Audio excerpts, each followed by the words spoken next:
ప్రపంచంలో ఎక్కడున్నా మీ గోత్రనామాలతో వేదమందిర్ నిర్వహించే ఆన్లైన్ పూజలు హోమాల ద్వారా దైవ అనుగ్రహాన్ని పొందండి. నేపాల్లో వచ్చినటువంటి ఆకస్మిక వరదలు పెను విధ్వంసాన్ని సృష్టించాయని చెప్పాలి. అక్కడ రసువా జిల్లాలో గ్రామాలు పూర్తిగా కొట్టుకుపోయినటువంటి పరిస్థితి ఉంది. వందలాదిగా అందరూ కూడా కొట్టుకుపోయారు ఈ వరదల్లో. ఎందుకంటే ఎవరికి ఇన్ఫర్మేషన్ లేదు, ఎక్కడి నుంచి కూడా ఒక హెచ్చరిక కూడా లేకుండా ఉన్న పళాన ఒక్కసారిగా ఈ వరద ముంచెత్తడంతో, ముఖ్యంగా బోటే కోసి నది ప్రవాహం ఒక్కసారిగా ఓళ్ల మీద పడిపోవడంతో అందరూ కూడా అందులో బయట ఉన్న వాళ్ళందరూ కూడా కొట్టుకుపోయినటువంటి పరిస్థితి ఉంది. ఇప్పుడు మనకి లేటెస్ట్గా వస్తున్నటువంటి ఇన్ఫర్మేషన్ 400 మంది వరకు విదేశీయులు ఈ వరదలో కొట్టుకుపోయారు. ఆకస్మికంగా వచ్చినటువంటి బోటేకోషి నది ప్రవాహంలో 400 వరకు కొట్టుకుపోయారు. 105 మంది భారతీయులే ఉన్నారు. ఇందులో విదేశీయుల్లో 105 మంది, విదేశీయులు ఒక 300 మందికి పైగా ఉంటే అందులో 105 మంది భారతీయులు, ఇంకా 37 మంది ఎన్ఆర్ఐలు కూడా ఇందులో కొట్టుకుపోయినట్టుగా తెలుస్తుంది. ఎందుకంటే అది ఒక పర్యాటక ప్రాంతం కాబట్టి చాలామంది ఇక్కడికి చూడటానికి వస్తారు. ఇక్కడ ఉన్నటువంటి పర్యాటక అందాలని చూడటానికి, ఎంజాయ్ చేయడానికి వస్తూ ఉంటారు. ఒక్కసారిగా అక్కడ తిరుగుతుంటే, ఆ పర్యాటక ప్రాంతాల్లో సంచరిస్తుంటే ఒక్కసారిగా అక్కడ బోటేకోషి నది పరివాహక ప్రాంతంలో ఉన్నటువంటి పర్యాటకులు ఈ వరదలో కొట్టుకుపోయినటువంటి పరిస్థితి ఉంది. ఒకసారి దృశ్యాలు మీరు చూస్తుంటే పెద్ద ఎత్తున ఎంత వేగంగా ఆ ప్రవాహం దూసుకుంటూ వస్తుందో మనకు కనిపిస్తుంది. ఆ బ్రిడ్జ్లు కొట్టుకుపోతున్నాయి, ఇళ్ళు కొట్టుకుపోతున్నాయి. ఇళ్లలో ఉన్నవాళ్ళు చాలామంది కూడా కొట్టుకుపోయినటువంటి పరిస్థితి ఉంది. దాదాపు 400 నుంచి 600 వరకు, అంటే ప్రాథమికంగా వస్తున్నటువంటి లెక్క ఇది. కొన్ని వందల మంది ఇందులో కొట్టుకుపోయారు.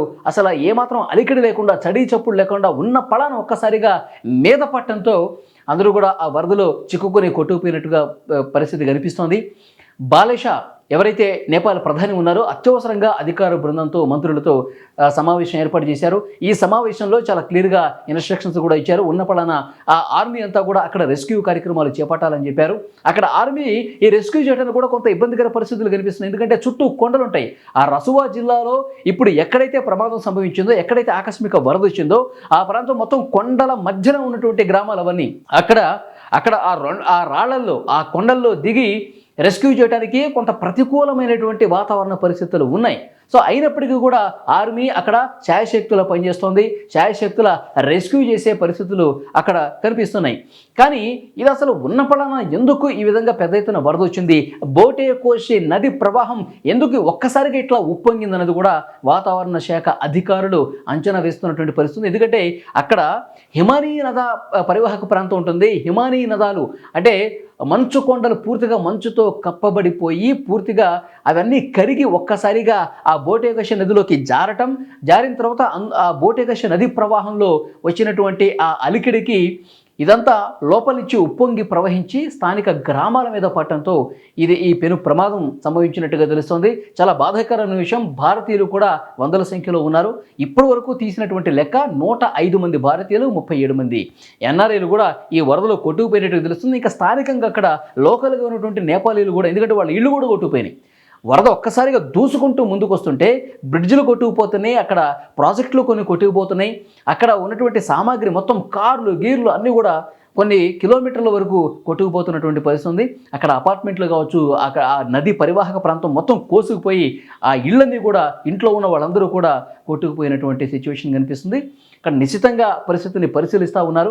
ఎప్పటికప్పుడు అధికారులు ఆ వరద ప్రవాహం ఉధృతి ఇంకా ఎంతసేపు ఉంటుంది, ఎటువైపు ప్రవహించే అవకాశం ఉంది, ఏ ప్రాంతాలకు ఇబ్బందికర పరిస్థితులు ఉన్నాయనేది కూడా అంచనా వేస్తున్నారు. ఒక్కసారిగా షాక్కి గురి చేసినటువంటి ఈ వరదతో భారతదేశం కూడా అప్రమత్తమైంది. ఇండియాకు సంబంధించి బీహార్, ఉత్తరప్రదేశ్ రాష్ట్రాలు అటు సమీపంగా ఉంటాయి కాబట్టి అక్కడ గండక్ నదికి దానికి లింక్ ఉంది కాబట్టి గండక్ నదీ పరివాహక ప్రాంతాల్లో ఉన్న ప్రజలు, బీహార్, ఉత్తరప్రదేశ్ రాష్ట్రాలకు సంబంధించి ఆ సరిహద్దులో గండక్ నదీ పరివాహక ప్రాంత ప్రజలు అప్రమత్తంగా ఉండండి. అధికారులు ఎప్పటికప్పుడు ఆ వరద ఉధృతిని గమనిస్తూ ఉండండి. ఎందుకంటే ఆ ప్రవాహం ఒక్కసారిగా దూసుకొస్తే గండక్ నది కూడా అక్కడ ఉప్పొంగి ప్రవహిస్తే నేపాల్లో ఉన్నటువంటి సిచ్యువేషన్సే బీహార్, ఉత్తరప్రదేశ్ రాష్ట్రాల సరిహద్దు ప్రాంతాల్లో కూడా ఏర్పడే అవకాశం ఉంది. కాబట్టి వెంటనే అక్కడ హుటాహుటిని చర్యలు తీసుకోండి.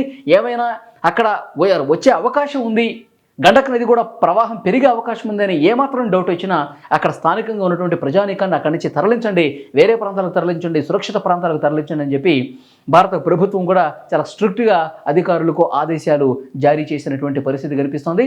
సో మొత్తంగా చూస్తే నేపాల్లో ఉన్న ఒక భయానకమైనటువంటి దృశ్యం కనిపిస్తోంది. ఎందుకంటే గతంలో కూడా ఒకసారి వచ్చింది. అక్కడ అక్కడ ఈ బోటెకోషి నదీ పరివాహక ప్రాంతం ఏదైతే ఉందో గతంలో కూడా కొన్ని సంవత్సరాల క్రితం ఇదే విధంగా ఉన్న పడాన ఒక ఉత్పాతం రావడంతో విధ్వంసం జరగడంతో పదుల సంఖ్యలో ప్రాణాలు కోల్పోయారు గతంలో కూడా. కాబట్టి అలాంటి సిచ్యువేషన్ ఇప్పుడు కూడా వచ్చింది. ఇప్పుడు ఇంకా తీవ్ర స్థాయిలో వచ్చింది. ఎలాంటి సమాచారం హెచ్చరిక లేకుండా ఉన్న పడాన రావడంతో పెద్ద ఎత్తున ప్రజలు ప్రాణ నష్టం జరిగే అవకాశం కనిపిస్తుంది. ఎందుకంటే ఆ వరదలు, ఆ బురదలు ఎన్ని కిలోమీటర్ల వరకు కొట్టుకుపోయారో తెలియదు. ఒకవేళ అందులో కొట్టుకుపోతే కనుక వాళ్ళు బతికే పరిస్థితి కూడా లేదు. సో అందుకే ఆర్మీ కూడా చాలా బాధాతప్త హృదయంతో అక్కడ రెస్క్యూ చేస్తూ ఉన్నారు. ఇప్పటికే 10 మంది నుంచి 30 మంది వరకు ఆ మృతదేహాలు లభ్యమైనట్టుగా సమాచారం అయితే వస్తోంది. ఇంకా చాలామంది అక్కడ పరివాహక ప్రాంత ప్రజలు, నేపాలీయులు అక్కడ రోడ్ల మీదకి వచ్చి చాలా బాధతో చెప్తా ఉన్నారు. మా వాళ్ళు కనిపించట్లేదు, మా వాళ్ళు ఇంకా ఎటుపోయారో తెలియట్లేదు, మా వాళ్ళు అసలు కనిపించట్లేదంటే ఆ వరద ప్రవాహంలో కొట్టుకుపోయి ఉండొచ్చేమని చెప్పి కన్నీళ్లు పెట్టుకుంటూ రోధిస్తున్నటువంటి దృశ్యాలు కనిపిస్తున్నాయి. మరోవైపు నేపాల్ పర్యటనకు వెళ్ళినటువంటి భారతీయులు ఎవరైతే ఉన్నారో దాదాపు 105 మంది వరకు ఇప్పుడు ప్రాథమికంగా అధికారులకు వచ్చినటువంటి ఇన్ఫర్మేషన్ వాళ్ళు తీసిన లెక్క.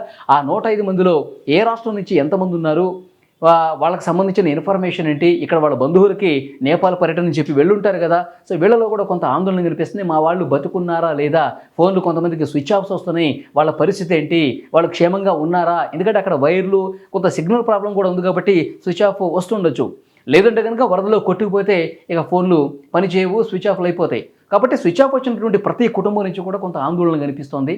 దాదాపు 100 నుంచి 150 వరకు భారతీయులు ఆ వరద ప్రవాహంలో కొట్టుకుపోయారన్న సమాచారం బయటకు వస్తేనే కొంత భయానకమైనటువంటి సిచ్యువేషన్ కనిపిస్తుంది.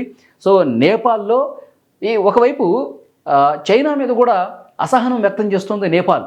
ఎందుకంటే ఇలాంటి వరద విపత్తులు ఇవన్నీ కూడా టిబెట్ చైనా సరిహద్దు ప్రాంతంలో ఉంటుంది కాబట్టి వాళ్ళకి కొంత ముందస్తు ఇన్ఫర్మేషన్ ఉంటుంది. ముందస్తుగా వాళ్ళకి తెలిస్తే నేపాల్కి ఇటు భారత్కి అలర్ట్ చేసే అవకాశం ఉంటుంది. కానీ కావాలని చైనా ఈ విధంగా సమాచారం తెలిసినప్పటికీ అలర్ట్ చేయలేదని చెప్పి కొంత అనుమానం నేపాల్కి ఉంది.